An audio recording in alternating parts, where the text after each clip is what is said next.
টোকায় নিয়ে আসবো আমরা, বাড়িতে বাড়ি থেকে টোকায় নিয়ে আসবো, মাটির তলে ঢুকলে সেখান থেকে বের করবে। পৃথিবীর ইতিহাসের সবচেয়ে বড় বড় সম্রাট আর রাজাদের পতন কিন্তু বাইরের কোনো শত্রুর হাতে হয়নি। রোমান সম্রাট জুলিয়াস সিজার থেকে শুরু করে বাংলার শেষ স্বাধীন নবাব সিরাজউদ্দৌলা, সবারই পতন হয়েছে একদম কাছের সবচেয়ে বিশ্বস্ত মানুষের বেইমানির কারণে।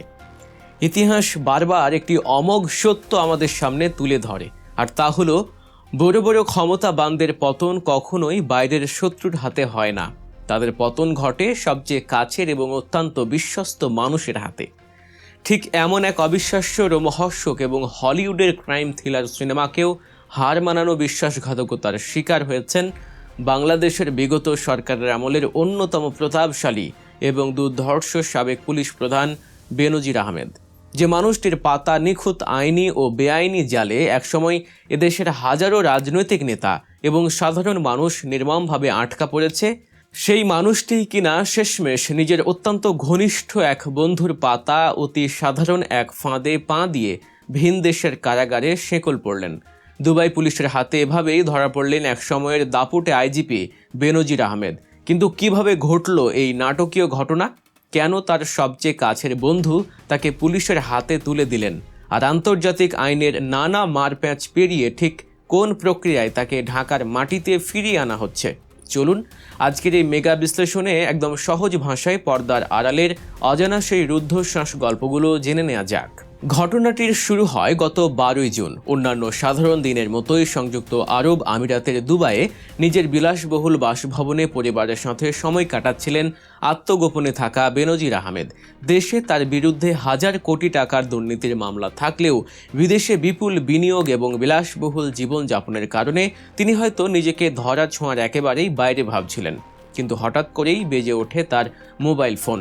ফোনের অপর প্রান্তে ছিলেন তার অত্যন্ত ঘনিষ্ঠ একজন বন্ধু এবং দীর্ঘদিনের ব্যবসায়িক পার্টনার, যিনি মূলত চট্টগ্রামের একজন সাবেক সংসদ সদস্য। ফোনে সেই বন্ধু অত্যন্ত স্বাভাবিক স্বরে বেনজিরকে বাসার পাশের একটি অভিজাত শপিং মলে দেখা করার জন্য ডাকেন। নিজের সবচেয়ে বিশ্বস্ত বন্ধুর এই ডাকে বিন্দুমাত্র সন্দেহ করার কোনো কারণই ছিল না সাবেক এই আইজিপির। কিন্তু শপিং মলে পা রাখতেই বেনজিরের চোখের সামনে যেন পুরো পৃথিবী উল্টে যায়। সেখানে বন্ধুর সাথে চায়ের আড্ডার বদলে তার জন্য অপেক্ষা করছিল দুবাই পুলিশের একটি চৌকস কমান্ডো দল। মুহূর্তের মধ্যেই তাকে চারপাশ থেকে ঘিরে ফেলে আটক করে থানায় নিয়ে যাওয়া হয়। বেনজিরের পরিবারের একসময়ের স্টাফ অফিসারদের দেওয়া তথ্য অনুযায়ী গ্রেফতারের পর সেই চরম মুহূর্তে দুবাই পুলিশের সাথে সেই সংসদ সদস্য বন্ধুর নিজস্ব লোকজনও সেখানে উপস্থিত ছিল। কিন্তু হঠাৎ কেন এই ভয়ঙ্কর বিশ্বাসঘাতকতা? বেনজিরের মতো এমন একজন ধুরন্ধর গোয়েন্দা কর্মকর্তা কিভাবে এত সহজে বোকা বনে গেলেন? আন্তর্জাতিক গণমাধ্যম এবং দুবাইয়ের স্থানীয় সূত্রগুলো তথ্য বিশ্লেষণ করলে এক চাঞ্চল্যকর সত্য বেরিয়ে আসে। জানা যায়, দুবাই পুলিশের কাছে বেনজিরের বিরুদ্ধে স্থানীয় কোনো মামলাই ছিল না। বাংলাদেশ পুলিশ ইন্টারপোলের মাধ্যমে যে রেড নোটিশ জারি করেছিল, সেটি সম্পূর্ণ ব্যক্তিগত উদ্যোগে দুবাই পুলিশের হাতে তুলে দিয়ে এই আটকের মেগা নাটক সাজিয়েছেন খোদ ওই সংসদ সদস্য বন্ধুই। বিশ্লেষকদের মতে এর পেছনে লুকিয়ে থাকতে পারে বিশাল কোনো ব্যবসায়িক দ্বন্দ্ব বা শত কোটি টাকার আর্থিক স্বার্থ।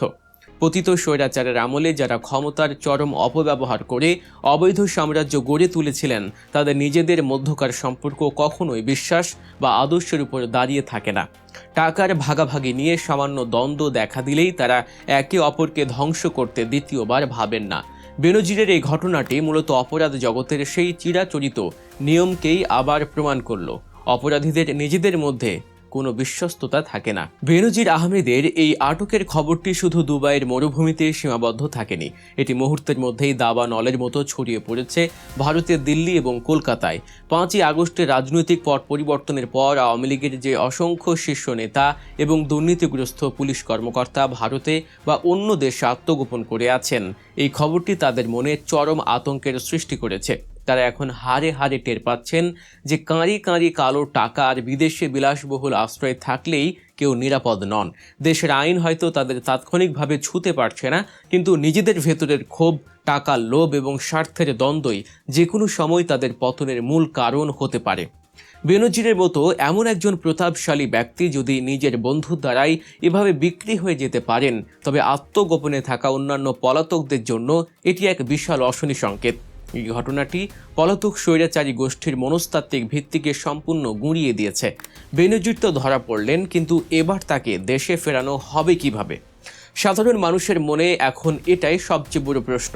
কারণ অনেকেরই জানা আছে সংযুক্ত আরব আমিরাতের সাথে বাংলাদেশের সরাসরি কোনো বন্দি বিনিময় চুক্তি নেই। তাহলে কি বেনজির আইনের ফাঁক গলে চিরতরে পার পেয়ে যাবেন? উত্তর হলো একেবারেই না।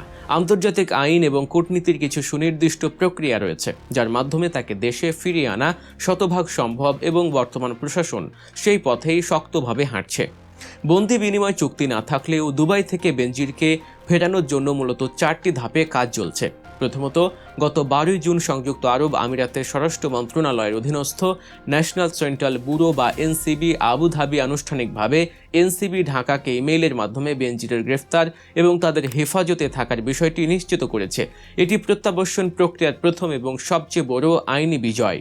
দ্বিতীয়ত, কোনো আসামিকে হস্তান্তরের অনুরোধ করতে হলে নিরেট প্রমাণ দেখাতে হয়। দুদক এবং স্বরাষ্ট্র মন্ত্রণালয় ইতিমধ্যেই বেনজিরের বিরুদ্ধে থাকা জ্ঞাত আয় বহির্ভূত সম্পদ, মানি লন্ডারিংয়ের নিখুঁত প্রমাণ এবং গ্রেফতারি পরোয়ানা সহ যাবতীয় আইনি নথিপত্র প্রস্তুত করে ফেলেছে।